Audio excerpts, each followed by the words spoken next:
हाँ जी, online platform में आपका स्वागत है। तो अब तक हम 8 पार्ट को डिस्कस कर चुके थे एडीओ पंजाब के। जो आज का सेशन रहेगा उस सेशन में हम 9th पार्ट को डिस्कस करेंगे। देखो, जो क्वेश्चन रहेगा, फर्स्ट क्वेश्चन ही अपना, विच one of the following statement incorrect in case of surface retention of crop residues. अब देखो, स्टेटमेंट आपको इनकोरेक्ट बतानी है किस केस में, surface retention of crop residues. जो बेसिकली क्रॉप है, ठीक है जी, उसका जो सरफेस है वो रिटेंशन हो चुकी है किससे, क्रॉप रेसिड्यू से। मतलब आप बोल भी सकते हो मल्चिंग हो चुकी है, ठीक है जी। अब देखो, इस क्वेश्चन को करने से पहले आपको मल्चिंग के बारे में पता होना चाहिए। बेसिकली जब मल्चिंग हम करते हैं उससे सबसे पहला जो फैक्टर होता है, क्या होता है, एक तो हमारे पास जो टेम्परेचर है वो भी एक रेगुलेट हो जाता है। देखो, कोई भी अगर सोयल है ना, उसके ऊपर हम क्या कर देंगे, मल्च कर देंगे, अंदर का टेम्परेचर में क्या होएगा, बहुत गिरावट होती है। मतलब कि आप डेप्थ के हिसाब से क्या होती है, गिरावट होती है। अगर हम देखें सोयल के, अगर 2 सेंटीमीटर डेप्थ की बात करें तो बेसिकली 2 डिग्री सेल्सियस का फर्क देखने को मिलेगा, ठीक है। अगर बात करें 20 से 25 सेंटीमीटर की सोयल की डेप्थ पे तो बेसिकली 6 से 8 डिग्री सेल्सियस का फर्क देखने को मिलता है। मतलब कहीं ना कहीं मल्चिंग से टेम्परेचर रेगुलेट हो रहा है, ठीक है जी। तो अब अगर बात करें ऑप्शंस की, तो फर्स्ट ऑप्शन रहता है थर्मो रेगुलेशन ऑफ सोयल। तो अभी इसी बात डिस्कस किया है कि थर्मो रेगुलेशन भी होती है जी सोयल में, ठीक है जी। थर्मो मतलब टेम्परेचर की रेगुलेशन भी होगी। नेक्स्ट अगर बात करें रिड्यूस एवोपरेशन, ठीक है जी, एवोपरेशन हो रही है, ठीक है जी, तो वो भी क्या होगी, रिड्यूस होगी। क्रॉप की सरफेस पे क्या रेसिड्यूज है, ठीक है जी। अब जो वाटर था, ठीक है, या मॉइस्चर बोल सकते हो, जो अगर वेट कंडीशन थी तो यहां से लेस एवोपरेशन होगा सनलाइट की वेव से, या बोल सकते हो इंटेंसिटी ऑफ लाइट से कम जाएगी वो सरफेस पे, तो उससे क्या होगा, रिड्यूस एवोपरेशन होगा, ठीक है। अगर नेक्स्ट बात करें increase water requirement of crop, तो देखो ये तो नेगेटिव पॉइंट आ रहा है कि इंक्रीज हो जाएगा वाटर रिक्वायरमेंट ऑफ क्रॉप, तो ये कभी भी नहीं होता। अगर नेक्स्ट बात करें माइटिगेट, ठीक है जी, टर्मिनल हीट। देखो, माइटिगेट टर्मिनल हीट क्या है, यही कंसेप्ट लगेगा आपके पास जैसे हम क्या करते हैं, क्रॉप में मल्चिंग कर देते हैं, ठीक है। अब देखो, पहले क्या था, बेसिकली सोइल की सरफेस में हीट ट्रैप थी, ठीक है। हमने क्या की, मल्चिंग कर दी। तो मल्चिंग से सबसे पहले क्या होगा, थर्मल, या बोल सकते हो थर्मो रेगुलेशन होगी, मतलब कि टेम्परेचर की भी गिरावट आएगी। अब देखो, पहले क्या थी, यहाँ पे हीट थी, टेम्परेचर में गिरावट आई। अब वो कहीं ना कहीं जो ठंडी, आप बोल सकते हो, या टेम्परेचर जो गिरा, मतलब वो कहीं ना कहीं डिफ्यूज भी होगी। देखो, एक जो कंसेप्ट आपको याद रखना, आपने पहले पढ़ा भी होगा, एनर्जी नोर बी क्रिएटेड और नोर बी डिस्ट्रॉयड। तो बेसिकली यहाँ पे जो हीट है वो एक टाइप की एनर्जी है, आप उसको डिस्ट्रॉय नहीं कर सकते, कभी भी डिस्ट्रॉयड नहीं कर सकते आप। वो बेसिकली जो एनर्जी है वो किस में, एक ट्रांसफर हो जाती है, ठीक है। क्या हो जाती है, ट्रांसफर हो जाती है। तो यहाँ पे बोल सकते हो माइटिगेट टर्मिनल हीट, तो बेसिकली होगी क्योंकि मल्चिंग के कारण हो रही है, ठीक है। तो यहाँ पे जो अपना जो क्वेश्चन रहेगा, इनकरेक्ट स्टेटमेंट रहेगी, तो बेसिकली कौन सी रहेगी, थर्ड रहेगी, ठीक है जी। हाँ जी, अगर नेक्स्ट क्वेश्चन को देखें, देखो, अब तक अगर आपने टेस्ट सीरीज को परचेज नहीं किया है तो जल्दी से आप परचेज कर सकते हैं, ठीक है जी। अपना टेस्ट माफिया जो ऐप है आपको ऐप स्टोर पे भी देखने को मिलेगा, वेबसाइट से भी आप परचेज कर सकते हो www.testmafia.in। टेस्ट सीरीज को भी अलग से भी ले सकते हो, ठीक है। ऑनलाइन कोर्स आपको सबसे आगे ही दिखेगा ऐप में, जब आप स्लाइड में आओगे तो वहाँ पे डायरेक्ट परचेज कर सकते हो। रिकॉर्डेड क्लास भी प्रोवाइड होंगी और डेली लाइव क्लासेस भी रहेंगी, ठीक है। अगर आपको प्रॉब्लम हो तो आप व्हाट्सएप पे भी क्या कर सकते हैं, मैसेज ड्रॉप कर सकते हैं, ठीक है। या कोई भी इंक्वायरी आपको लेनी है कोर्स के रिगार्डिंग, तो आप व्हाट्सएप ड्रॉप करके मैसेज ले सकते हो। हाँ जी। देखो, जो नेक्स्ट क्वेश्चन रहेगा, यहाँ पे साइनस, चलो इसको सही कर देते हैं ना, तो साइनस नहीं आएगा, साइप्रस एरिया आएगा, साइप्रस एरिया आएगा। थोड़ा टेक्निकल के कारण थोड़ा हो गया है, ठीक है। तो क्या रहेगा, साइप्रस एरिया रहेगा। तो बेसिकली साइप्रस एरिया हो गया, साइप्रस एस्कुलेंटस हो गया, ठीक है जी, आयरिया हो गया, एस्कुलेंटस हो गया। बेसिकली ये बिलोंग किससे करता है, जो साइप्रस जो स्पीसीज है, ये आपको डायरेक्ट याद होनी चाहिए, बेसिकली बिलोंग किससे करती है, सैजी से बिलोंग करती है, ठीक है जी। किससे बिलोंग करती है, सैजी से बिलोंग करती है। तो आंसर डायरेक्ट क्या जाएगा, सैजिस जाएगा, ठीक है। ब्रोड लीफ नहीं होते, डाइकोट वीड भी नहीं होते, ग्रासी वीड भी बेसिकली नहीं होते। अगर ग्रासी वीड की बात करें तो नट सैजिस का नाम आएगा, ठीक है जी। डाइकोट की अगर बेसिकली बात करें तो चिनोपोडियम एल्बम आएगा, ठीक है जी। ब्रोड लीफ की बात करें, ठीक है जी, कैरीनिया आएगा, ठीक है जी, कैरीनिया आएगा। ओके, तो बेसिकली जो आंसर जाएगा वो साइप्रस एरिया पर बेसिकली कौन सा जाएगा, सैजिस पे जाएगा। हाँ जी, अगर नेक्स्ट क्वेश्चन को देखें, the best example of multi storeyed cropping. अब देखो मल्टी स्टोरेड बेसिकली क्रॉपिंग कौन सी होती है, इस चीज़ को समझेंगे, ठीक है जी। देखो मल्टी स्टोरेड बेसिकली वो क्रॉपिंग होती है जब हम क्या करते हैं, एक डिफरेंट हाइट पे हम डिफरेंट क्रॉप्स को बेसिकली क्या करते हैं, ग्रो करते हैं। डिफरेंट हाइट पे डिफरेंट क्रॉप्स को क्या करना, ग्रो करना, ठीक है जी। तो बेसिकली ये क्या कहलाता है, मल्टी स्टोरेड क्रॉपिंग बेसिकली बोलते हैं जी, ठीक है। अब यहाँ पे देखो अरहर सोरगम भी नहीं होगी, ठीक है जी, वीट और मस्टर्ड भी नहीं होगी, ग्राम लेंटिल भी नहीं होगी। तो यहाँ पे यूक्लिप्टस बेसिकली सफेदा बोलते हैं, सबसे लार्ज क्या जाती है, हाइट जाएगी। और जो सेकंड नंबर पे जो हाइट जाएगी वो लगा सकते हैं आप पपाया, और थर्ड पे आप क्या लगा सकते हो, बरसिम भी लगा सकते हो। बेसिकली ये डिफरेंट क्या होती है, हाइट्स आपको देखने को, और यही बेस्ट एग्जांपल किसका रहता है, मल्टी स्टोरेड क्रॉपिंग का रहता है। अगर बात करें नेक्स्ट क्वेश्चन की, विच one of the following statement option is correct about the crop rotation. तो देखो क्रॉप रोटेशन से क्वेश्चन आया हुआ है, तो देखते हैं ऑप्शंस को। The leguminous crop should B grow after leguminous.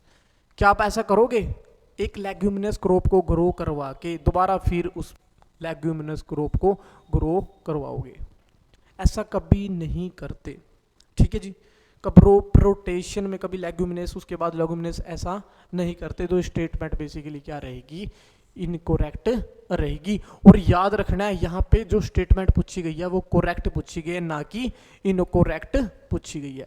अगर सेकंड ऑप्शन की तरफ देखें, more executive crop should be followed by highly executive crop. देखो पहले आपने एग्जीक्यूटिव क्रॉप को क्या किया है, लगा चुके हो, फिर उसके बाद हाईली एग्जीक्यूटिव क्रॉप को लगाओगे, नहीं लगाएंगे। तो ये भी क्रॉप रोटेशन सही नहीं है।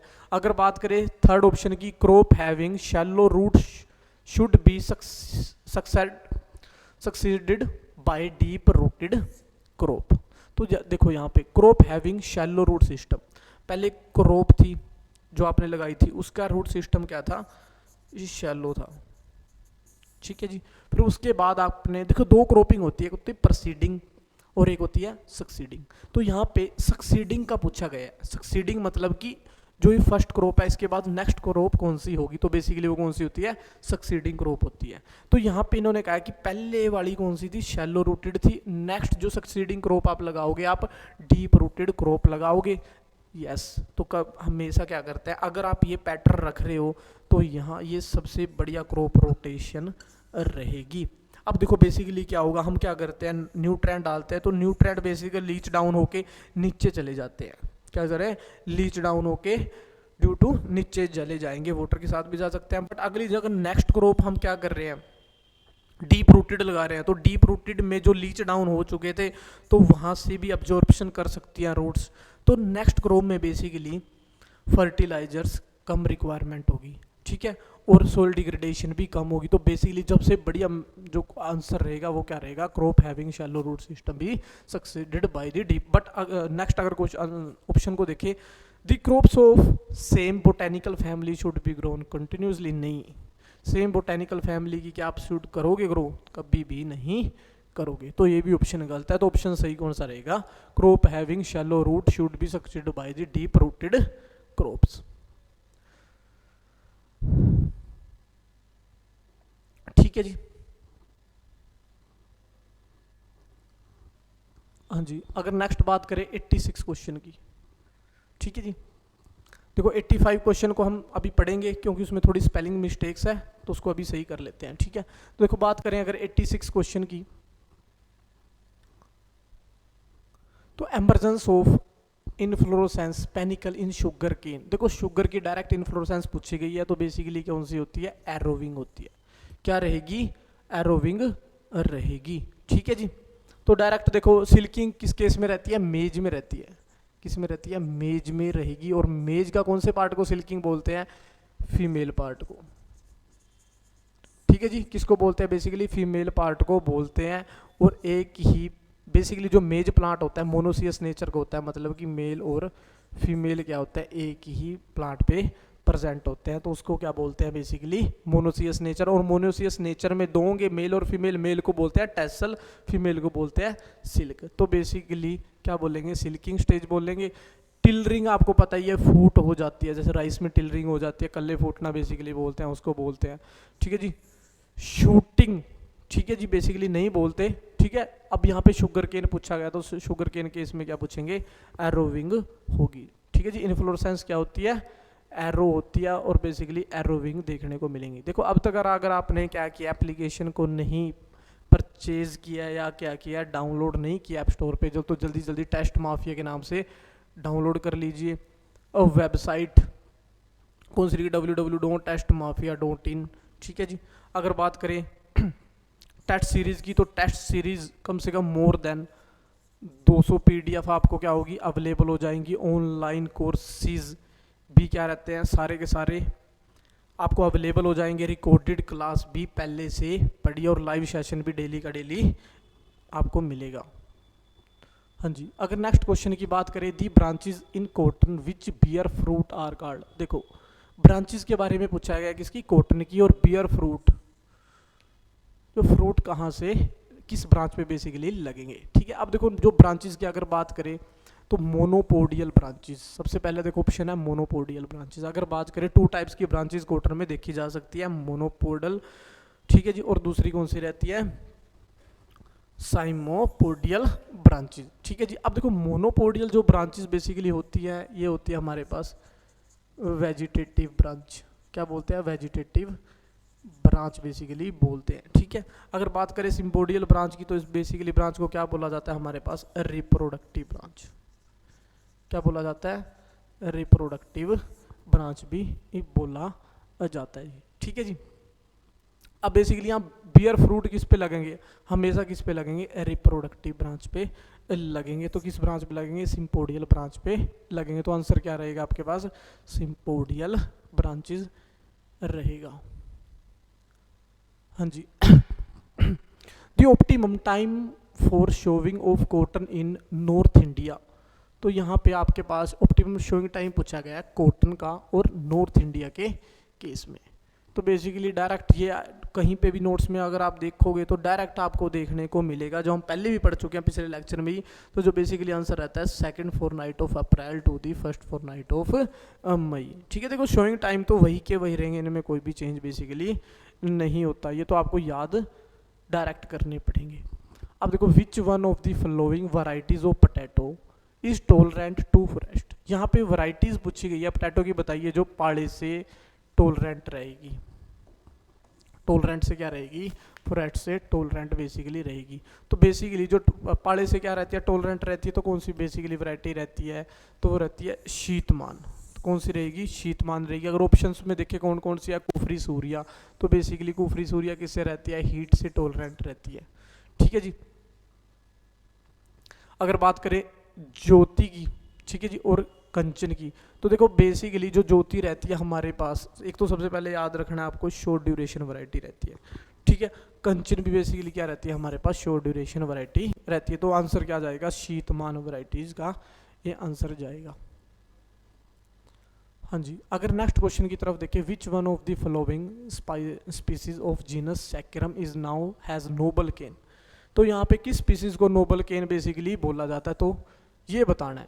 तो हमने शुगर केन को डिस्कस किया था, ठीक है जी। तो वहाँ पे हमने डिफरेंट डिफरेंट स्पीसीज को पढ़ा था, जैसे कि बर्बेरी को पढ़ा था, सैकरम ऑफिसिनेरियम को पढ़ा था, सिनेसिस को पढ़ा था, ठीक है जी, स्पोंटेनियम को पढ़ा था। अगर बात करें बर्बेरी की, तो बेसिकली बर्बेरी को किस नाम से जाना जाता है, इंडियन केन के नाम से जाना जाता है, ठीक है जी। ऑफिसिनेरियम को किसके नाम से जाना जाता है, नोबल केन के नाम से भी जाना जाता है।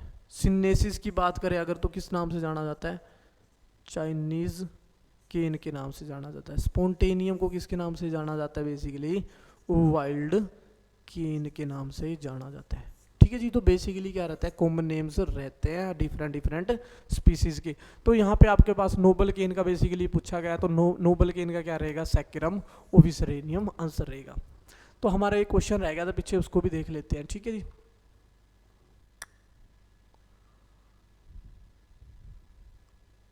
हाँ जी, तो in the interspecific intersection when one species benefit and the other remain unaffected. तो यहाँ पे आपके पास इंटरस्पेसिफिक इंटरेक्शन पूछी गई है कि वन स्पीसीज बेनिफिट होगा, कि एक स्पीसीज को क्या होगा, बेनिफिट होगा, ठीक है जी। वन स्पीसीज को क्या होगा, बेनिफिट होगा एंड अदर रिमेन अनअफेक्टेड, और दूसरी अफेक्टेड रहेगी। तो वन स्पीसीज आप बताइए। अब यहाँ पे इंटरस्पेसिफिक इंटरसेक्शन पूछी गई है, तो बेसिकली न्यूट्रलिज्म में कभी भी नहीं होता, न्यूट्रलिज्म में एक दूसरे को कभी भी अफेक्ट नहीं करती, ना क्या करता है, बेनिफिट होता है, एक दूसरे को सेम इंटरसेक्शन रहती है। अगर बात करें कॉमनलाइजेशन की, तो कॉमनलाइजेशन में बेसिकली ऐसा नहीं होता, ठीक है। तो इसमें क्या होता है, एक दूसरे क्या करती है, कॉमन को मतलब आप पैरेलल भी बोल सकते हो, पैरेलल पैरेलल दोनों क्या रहती है, एक ग्रोथ रहती है। अगर बात करें कंपटीशन की, तो कंपटीशन में बेसिकली क्या होता है, एक दूसरे को क्या करती है, कॉम्पीट करती है, क्या करती है, एक दूसरे को कॉम्पीट करेंगी।